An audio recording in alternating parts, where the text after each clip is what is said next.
Sisu, a brand new action war film released in 4K this week. Does it hold up to any of my scrutiny? Let's find out. The story of Sisu is a very simple one. It's set in World War II. It's a veteran of World War II that basically retired to become a ground digger to dig for gold, and one day he finally happens upon gold he dug through in the ground, and then along the way of traveling to a bank, Nazis find him, discover that he's harboring a shit ton of gold, and it's basically an hour and 21 minutes of this guy getting ransacked and tortured and killed by Nazis and then coming back to life because that's the legend of him, and reaping revenge on every single person that was involved in it.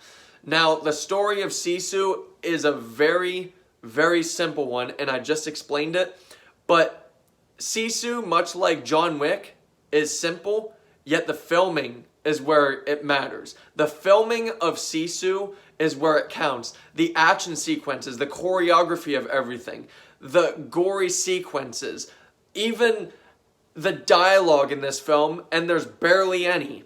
There's I would say John Wick's films even have more dialogue than Sisu, but Sisu isn't really a silent film either. It's mainly the main protagonist who is very silent until the very end. Now, Sisu's story is shot and filmed exactly as an action war film to show you the experience of filming a war film, a war revenge film. You go into Sisu wanting graphic, gory violence inside of World War II against Nazis. You'll kind of get that, but you have to wait about an hour because, like I said, Sisu's story becomes a revenge story alongside learning about the legend of the protagonist within 10 full chapters in an hour and 20-minute film. Sisu is an extremely unrelenting story and film. It's filmed and shot so graphically. Even the film, even the cameras, everything that they used to make Sisu just screams graphic. The violence in this film is so unrelenting. It's so abysmally abhorrent, and no kid should ever watch this film. John Wick can be a violent film, but Sisu is a graphically violent film. You see dismemberments, you see scars, and I don't just mean like a scratch of a scar. I mean people undress, and you see wounds where they were tortured and ripped apart and then sewn back together. And then you see that kind of shit happening in real time to people, to animals, animals exploding, people exploding, girls implied to have been raped. This is a very, very unrelenting film, but it works out for the best for that because this is a film set in World War II, and they wanted you to feel like you're living inside of World War II against Nazis alongside the protagonist. And the way this story unfolds is phenomenal. The way that this story was written and filmed was equally phenomenal. Honestly, I love Sisu. I loved everything about Sisu. I loved it being in 4K, and I loved that the 4K experience was the very first time I ever watched this film, because even in theaters, this film wouldn't have done justice on a giant screen. I feel like Sisu is one of those indie, independent kind of films that you should watch on a smaller screen, but in 4K. This film looks beautiful for how graphically bleak it also is at the same time. Now, the story is beautiful. It's beautifully told, it's beautifully written, it's beautifully portrayed, beautifully performed. You care about, honestly, everybody's story, even the Nazis, but you don't like them. You care about what they're doing in the extent of, I can't wait to see them fucking die. So, I mean, every character is cared for in the sense of their story. Every character in this film matters to the story. So, I mean, I'm not at all a simp for Nazis or terrorists against America, but I just feel like every single character in this film story makes sense to be involved in the story. Thereby, you care to some extent about every character in this story.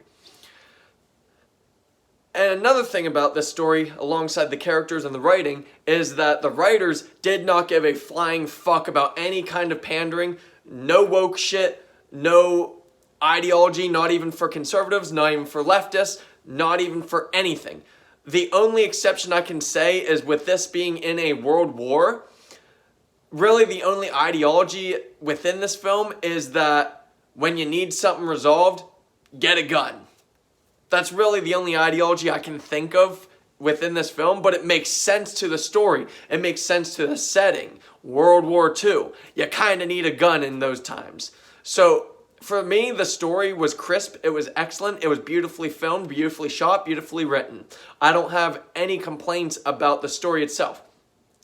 Now, I do have a complaint as far as one sequence in this film and how it was edited. Not the filming, not the shooting of this film, it was the editing. There's a sequence near the beginning of the film. It's about 15 minutes in. It's, I believe, the very first violent sequence.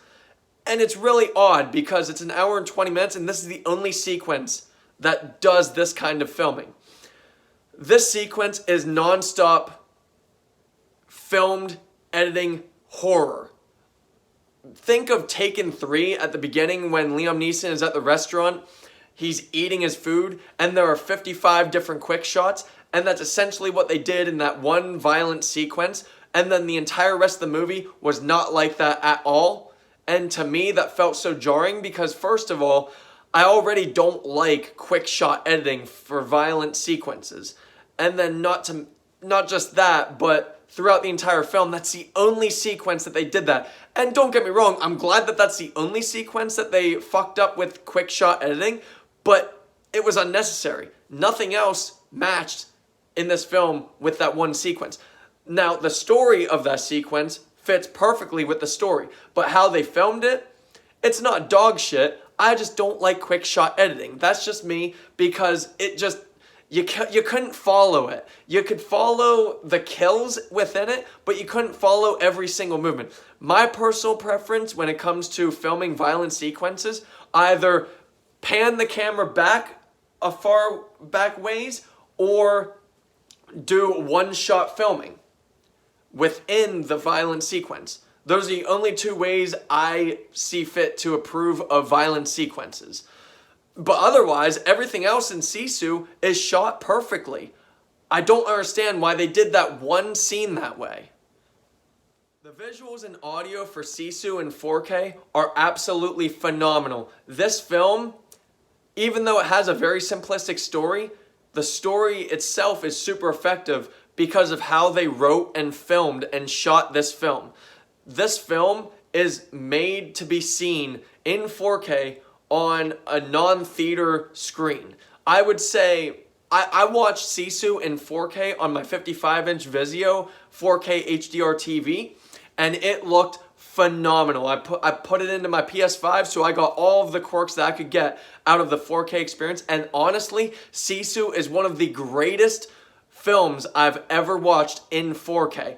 It looks breathtaking, it sounds breathtaking, and the way that Sisu is filmed really fucking immerses you inside of the story and inside of the setting. And also, Sisu, the way that the story goes, it's such an unsettling film that while you feel immersed in this film, you get goosebumps just because of all of the shit that goes down in Sisu. This is not a horror film. This is an action war revenge film. And honestly, I'd consider this to be an epic too, because there's a lot of shit that happens in this film that, like giant explosives, planes crashing, and it's so odd because this could be considered an indie film, and it's crazy because I doubt they put a lot of money into this film, and yet this film looks amazing. I didn't really see any flaw in the visuals. I didn't hear any flaw in the audio. And how the story is told magnifies and enhances the visual and audio and immersion in Sisu. This film is made to be watched in 4K. It is phenomenal. Visuals and audio were perfect. Overall for me, Sisu is an excellent, well-written, and beautifully told film. This is not a film for everybody though. If you like, say, John Wick, and you like the graphic nature of Saw, you put them together, minus the traps, which there actually are kind of some Jigsaw kind of traps in this film. But if you like both of those, or either of those, I'd say if you like both of them, watch this film, you'll love it. If you like either of those films, give this a try. But honestly, overall, watch Sisu in 4K. This film demands 4K experience. You need to watch Sisu in 4K. It looks magnificent. You can see every hair follicle on every single actor in this film. You can see every dirt stain on every single piece of clothing in this film. You see every bit of rubble inside of the environment in this film, shot for shot. This film looks and sounds beautiful. The story is extremely well told. The story is extremely good. The only problem I had with this film was the very first violent sequence. And it wasn't even the sequence itself. It was the editing nightmare within the sequence. How they filmed the sequence and then how they put it together in post-production. That's the only thing I have against the film Sisu. Otherwise, if you're looking for an unrelenting, gritty World War II revenge film, Sisu, hands down, 100%. Overall, Sisu for me is a strong 9 out of 10. Thank you.